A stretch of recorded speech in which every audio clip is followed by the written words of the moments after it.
Welcome back to the series titled Our Living National Constitution, Its History and Evolving Interpretation. I am Edward J. Dodson.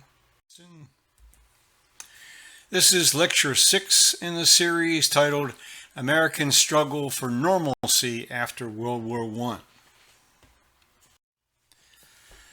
The end of the First World War meant demobilization of the armed forces, the return of this huge number of Americans to the United States, and soldiers from around the globe to their homelands was not without huge adjustments and one other unforeseen calamity, a flu epidemic. Frederick Lewis Allen reminds us that the reaction by Americans to all that occurred was to pull back from the global arena. He writes, "The returning soldiers were disillusioned about the crusade they had been sent on. The war had proved to be a filthy business, in which noble purposes had been less visible than barbarity and cooties. Foreigners began to seem a dubious lot anyhow. American enthusiasm for the League of Nations petered out, and we decided, disastrously perhaps, but under the circumstances almost inevitably, to play in our own backyard." While the soldiers were serving their country in Europe, the Women's Christian Temperance Union and their allies managed to finally rid the nation of the source of drunkenness and alcohol-related problems when the House of Representatives passed and the Senate ratified the 18th Amendment to the Constitution. As should have been anticipated, most of those who enjoyed alcoholic beverages found a source, legal or not. Theodore Roosevelt suddenly died on the 6th of February 1919. Out of the possible candidates to head the Republican Party ticket, Warren G. Harding emerged and was elected to the presidency in 1920, promising a return to normalcy. If by normalcy Harding was referring to corruption and scandal, his administration was accompanied by both in considerable supply. Harding's cabinet included several prominent figures: Andrew Mellon at Treasury, Herbert Hoover at Commerce, and Charles Evans Hughes at State. However, Harding's Interior Secretary, Albert F. Fall, and his Attorney General, Harry Doherty, were eventually tried for corruption. Fall was convicted, but Doherty was not. The former governor of Massachusetts, Calvin Coolidge, had become Harding's running mate after being selected by the party members at the convention. Uniquely, at Harding's invitation, Coolidge attended cabinet meetings. As a result, he was better prepared than other former vice presidents when the president suddenly collapsed on the 2nd of August 1923 from a heart attack. It was left to Coolidge to sign the World War Adjusted Compensation Act, approved over his veto, that provided veterans with a bonus for their service. He also signed the Immigration Act restricting immigration from Southern and Eastern European countries and from Japan. There were no serious constitutional challenges brought forward. Coolidge also signed the Revenue Act of 1924 that called for changes in how the federal government raised needed revenue. The top marginal tax rate was lowered from 58% to 46%.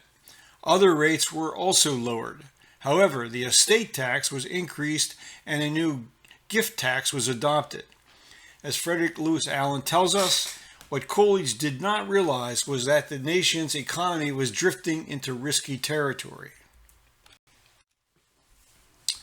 What was destined to halt the forward progress of business was the fact that the businessmen of America had become bemused with paper values, with the piling up of speculative or artificially generated wealth which had little relation to the production of goods.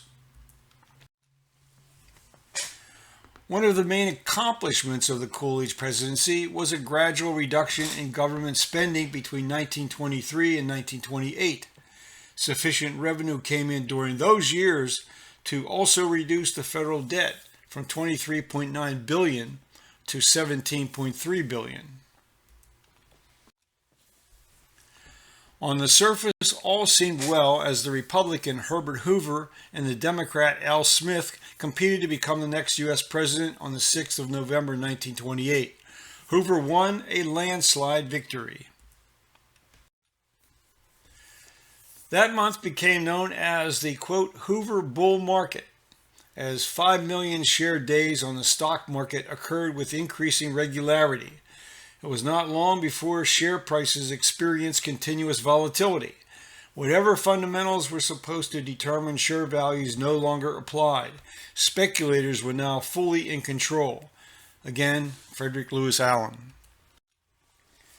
Just how many people were speculating in stocks during those wild years is unknown, but probably 1 million or so were buying on margin, putting up only a fraction of the price of the stocks they bought, and 1 million or 2 more, though they were paying cash in full for their purchases, were following the stock market quotations in the financial pages with almost equally rapt attention.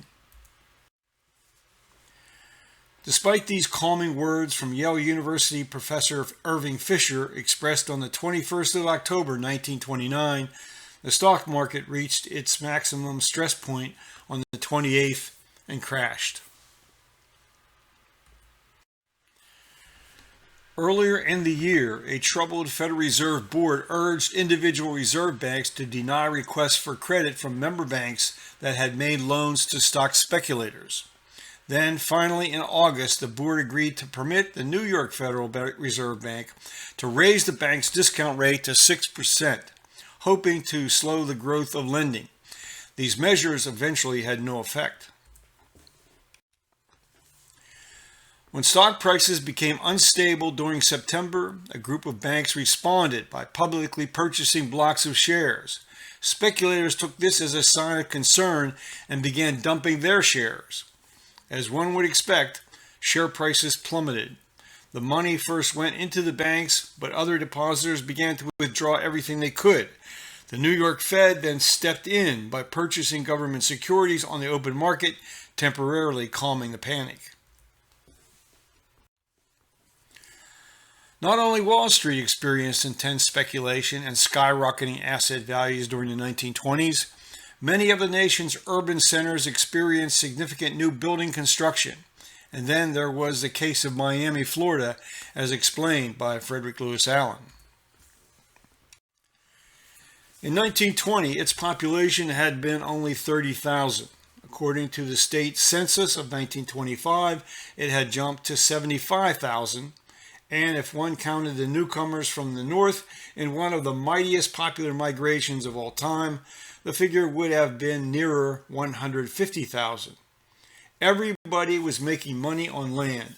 Prices were climbing to incredible heights, and those who came to scoff remained to speculate. And then, as some who had purchased land with borrowed funds anticipated being able to sell quickly at a profit or unable to find buyers, the market began to falter. Early in the morning of the 18th of September 1926, a severe hurricane came ashore, causing extensive damage and leaving 400 people dead. Writing in a 1928 issue of The Nation, Henry S. Villard described what it looked like driving through southern Florida to Miami. Dead subdivisions lined the highway, their pompous names half obliterated on crumbling stucco gates. Lonely, white-way lights stand guard over miles of cement sidewalks, where grass and palmetto take the place of homes that were to be. Whole sections of outlying subdivisions are composed of unoccupied houses, past which one speeds on broad thoroughfares as if traversing a city in the grip of death. Frederick Lewis Allen provides insight on the underlying forces at work. All through the decade, but especially during its middle years, there was a boom in suburban lands outside virtually every American city. As 4 million discouraged Americans left the farms, and the cities grew in size and in stridency, and urban traffic became more noisy and congested, and new high buildings cut off the city dwellers' light and air, the drift of families from the cities to the urban-rural compromise of the neighboring countryside became more rapid. The final phase of the real estate boom of the 1920s centered in the cities themselves. The tower building mania reached its climax in New York. New pinnacles shot into the air 40 stories, 50 stories, and more. Between 1918 and 1930, the amount of space available for office use in large modern buildings in that district was multiplied approximately by 10. The confidence had been excessive.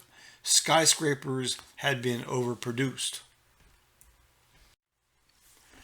While the number of office buildings constructed in New York City greatly increased, the supply of housing failed to keep pace with the increase in population.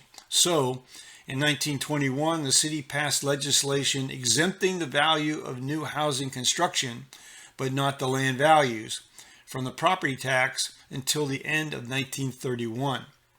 In 1951, Charles Johnson Post recalled the outcomes. We had a housing shortage even before World War I had fired its last shot. So a law was passed for New York State in 1921 that applied only for 10 years to cities of the first class. This meant New York City. And this is what happened to New York City in the 10-year period that followed. The bare land value rose from $4.5 billion in 1919 to over $8 billion in 1929. Which meant an increase in tax income of over $170 million per annum. New buildings valued at over $7 billion went up under this 10-year tax exemption. Post notes that around 60% of this total was spent for wages in the city where the new buildings were created. The city had, writes Post, quote, one of the biggest booms in its history and one of the soundest. Unfortunately, the soundness of this construction boom could not override the credit-fueled and speculation-driven crisis that unfolded not only in New York City, but all around the United States and other countries.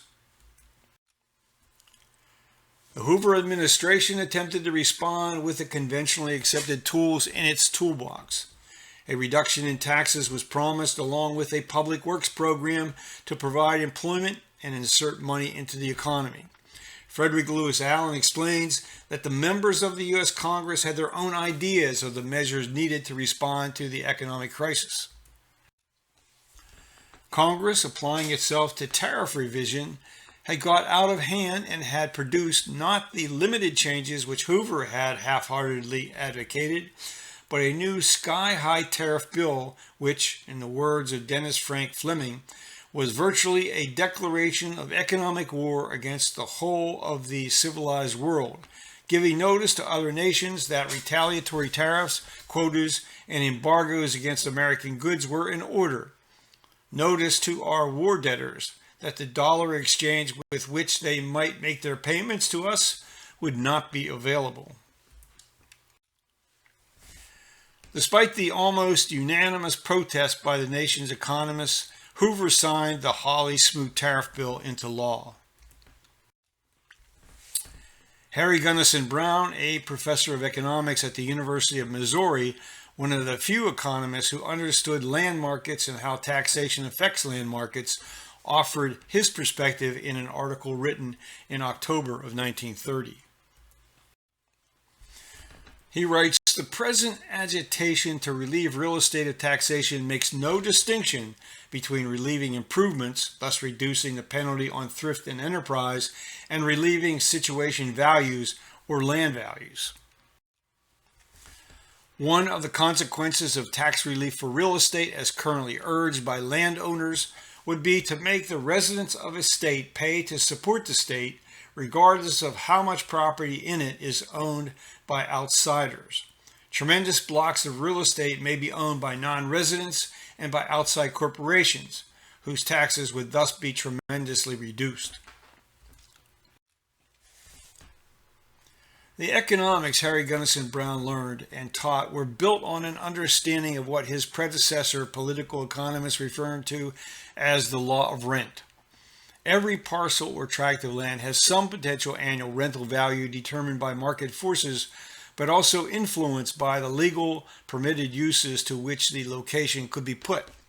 The selling price of land is based on capitalization of this potential income stream at the market rate of return. Thus, a high effective rate of taxation on potential rent will bring down the price, making the acquisition of land for development affordable. In the meantime, the Farm Board was fighting a losing battle to sustain prices for wheat and cotton.